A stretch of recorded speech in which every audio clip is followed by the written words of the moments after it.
Recently, there were two YouTubers who had their videos taken down. First, Linus Tech Tips had his video removed directly by Google themselves for allegedly violating their terms of service. Then my good friend Russ at Retro Game Core had his video taken down by Nintendo. Nintendo used a copyright strike on him because they didn't like that he was showing off a product called the MIG Switch Dumper. These two scenarios have nothing to do with each other, but there were some parallels and juxtapositions that went through my mind, and I wanted to share my thoughts on this. More importantly, I wanted to hear your thoughts because the topics around these two videos have been controversial and divisive in the past. Topics like piracy, emulation, sponsorships and ads on YouTube videos, not to mention corporate overstepping. So I kind of want to get past all the usual BS and just have an honest conversation with like-minded folks like you, just to see where we all stand. I know I have some pretty strong opinions about all of this, and I want to see if I'm alone or if you guys are with me. Let's start with the background on the LTT situation. As you likely know, Linus Tech Tips is one of the premier tech YouTubers. The man has nearly 16 million subscribers and apparently 8 billion views on YouTube. It's safe to say he's made YouTube a lot of money. And to be fair, you could say that YouTube has made him and his business a lot of money as well. His production agency employs 80 plus people, and the entire business model revolves around YouTube. So it would stand to reason that both YouTube and Linus like to stay on each other's good side, and I imagine it wouldn't be surprising to hear that Linus Tech Tips has never had a video taken down by YouTube without their consent. But a few weeks ago, for the first time in 15 years, that changed. Linus was issued a community guideline strike warning. Each individual strike can be incredibly detrimental to your channel, so as confusing as it must have been, it must have also been a bit of a relief to at least be let off with just a warning, so to speak. But what is it that Linus actually did? YouTube has a page for community guidelines that outline some of the sort of things that can get you a strike, like nudity and sexual content or harmful and dangerous content. Well, Linus's video was titled De-Google Your Life Part 2. In the first installment of De-Google Your Life, Linus focused on alternatives to Chrome, Google Search, Gmail, Google Photos, and more. In Part 2, he went through alternatives for things like Google's Password Manager or their Authenticator. But one more thing he focused on is alternatives to watching YouTube the way that Google wants you to watch YouTube. So for example, how to download YouTube videos or how to block YouTube's ads. Effectively, these are tools that help circumvent YouTube's revenue streams and ironically affect Linus's own bottom line. In fact, he's been pretty adamant that using ad blockers and sponsor blockers are a form of piracy. He's not saying that you shouldn't use them, just that he considers the act to be piracy.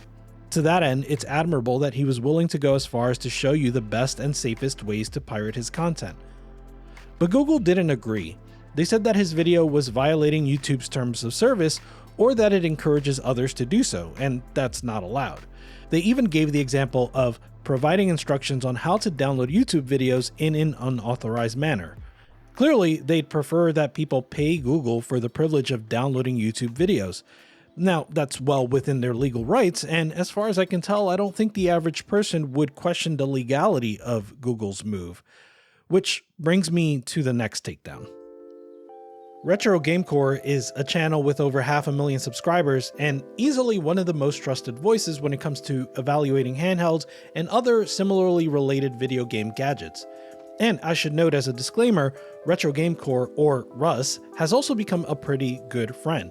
We do a podcast together called The Nerd Nest, and over the course of doing this podcast together, I've gotten to know him a little bit better, and yeah, he's a great guy, though I suppose that's besides the point. The point is, he made a video covering a gadget that Nintendo clearly doesn't want people to talk about, although they have limited means of stopping people from doing so. Earlier this month, Nintendo actually updated their game content guidelines. GoNintendo.com used a diff checker to find out what changed, and I think those changes make Nintendo's action here very clear. First, they say, quote, "We reserve the right to object to any content that we believe is unlawful, infringing, inappropriate, or not in line with these guidelines. We reserve the right to no longer allow the use of Nintendo game content in case of such violations," end quote. Then later, when they give examples of such content, they specify, quote, "involves illegally copied or modified game software produced using Nintendo's copyrighted material without Nintendo's authorization, or game software obtained illegally," end quote. So what is it about the gadget Russ talked about that Nintendo feels like fits this description? Well, the gadget in Russ's video is called the MiG Switch Dumper, or actually it's now called the MiG Flash because Nintendo also came after the name. What the Flash does is it allows you to back up the contents of any Switch cartridge without needing a Switch to do so. Traditionally, you would need a modified Switch to be able to back up your cartridges, but this gadget makes it so that even that prerequisite is out the window. This lowers the barrier of entry to copying the contents of your game, which Nintendo obviously does not want you to do. There are a number of reasons Nintendo are concerned about the proliferation of something like this. Primarily, however, they're concerned that lowering the barrier to copying a game is essentially the same thing as lowering the barrier to distributing copies of the game. So again, piracy. The act of copying your game, however, is legal in most jurisdictions, so Nintendo instead have to focus their legal arguments around the circumvention of copyright protection systems. And this game of legal twister is exactly what Nintendo had to do to take down Russ's video. Discussion of the MiG Flash is not grounds for issuing a copyright strike on a YouTube video, but legally speaking, Nintendo has the right to request a YouTube video be taken down if it has unauthorized use of their intellectual property.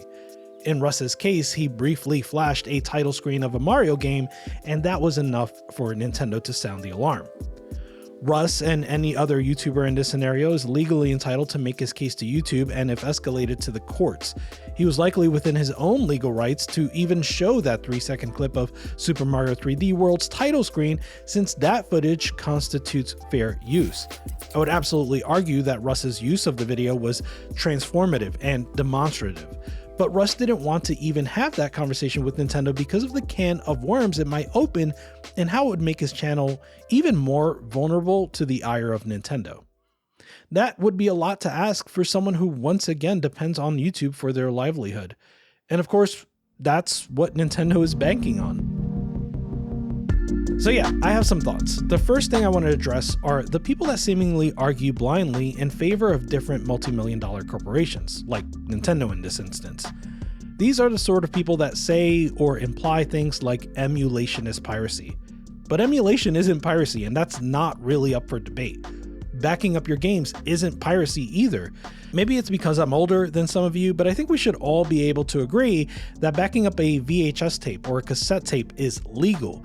I don't mean it's legal now because these are legacy media and they've been abandoned.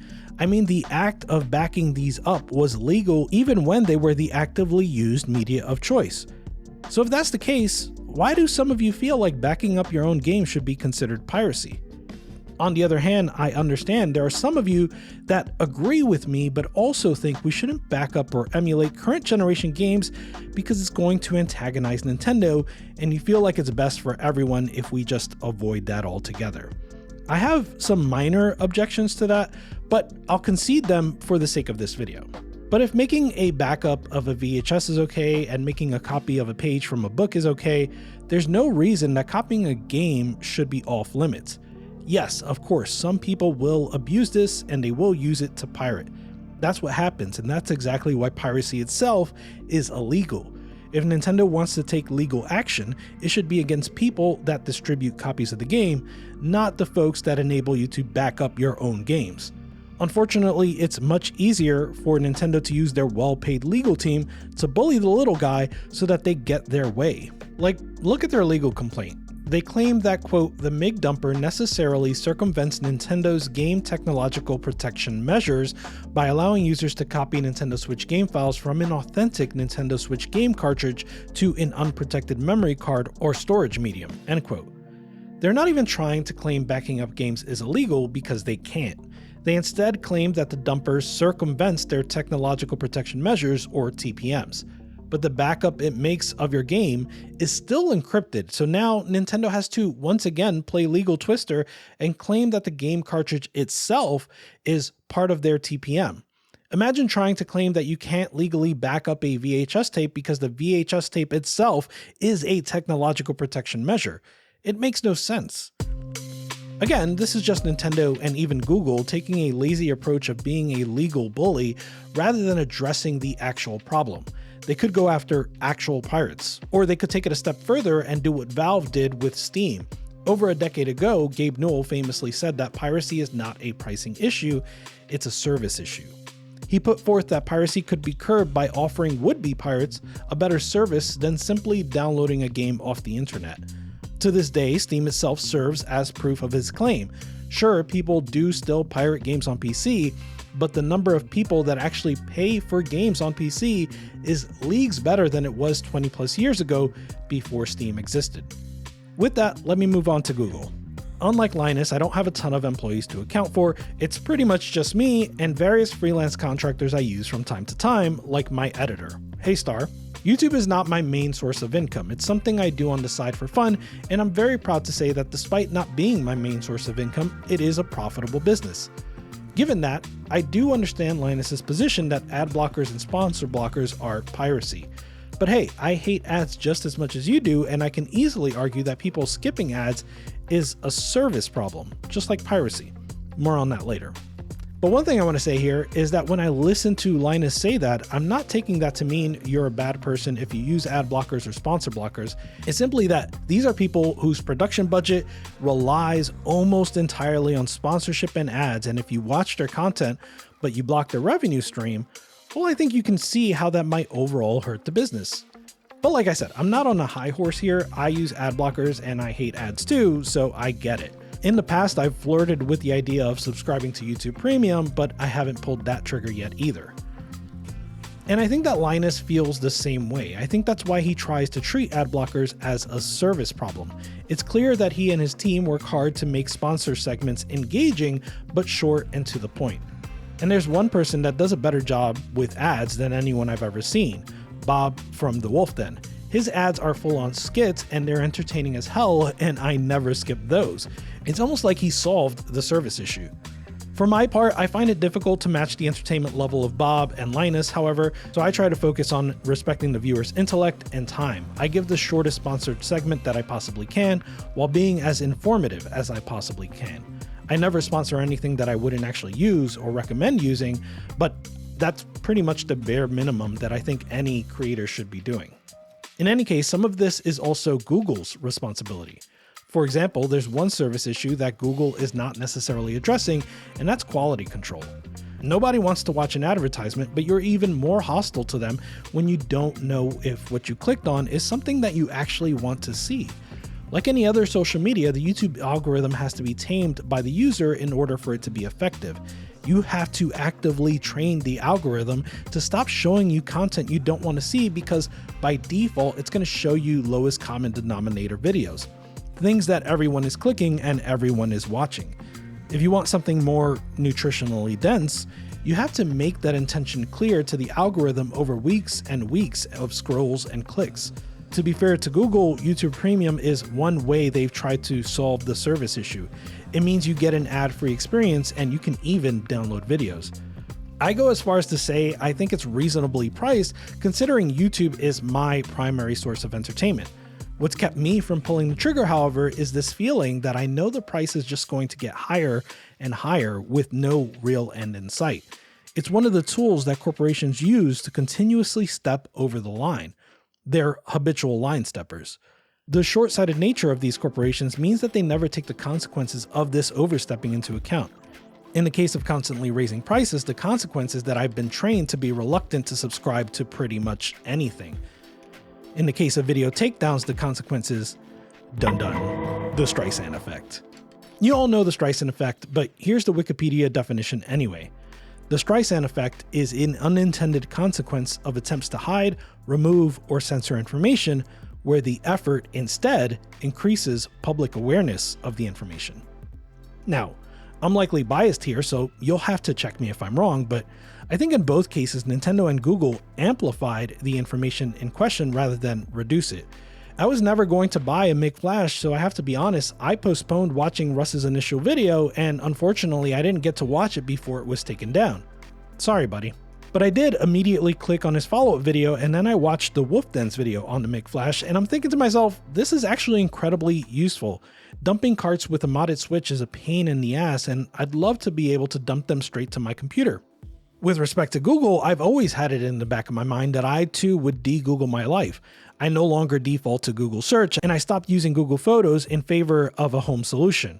But what's funny about that is I never really put YouTube in that bucket. I'm keenly aware of the fact that YouTube is as much a Google product as anything else, but somehow I always manage to compartmentalize YouTube in my de-Google thought process. I mean, I've used tools to download trailers and stuff to help me make videos, but I otherwise just tend to deal with YouTube's crud.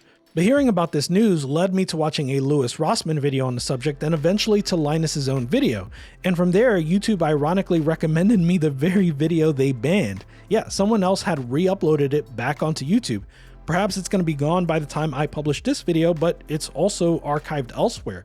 I'm sure you can find it by now. And you know what I learned by watching that?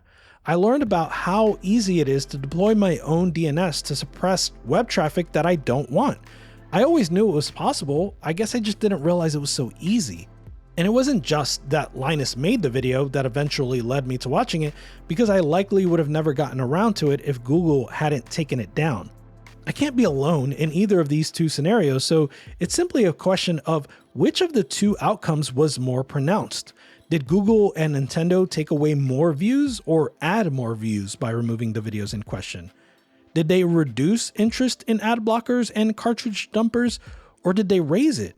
Did they have a positive impact on customer happiness, or was it negative? I don't have the answers to these questions, but maybe you do.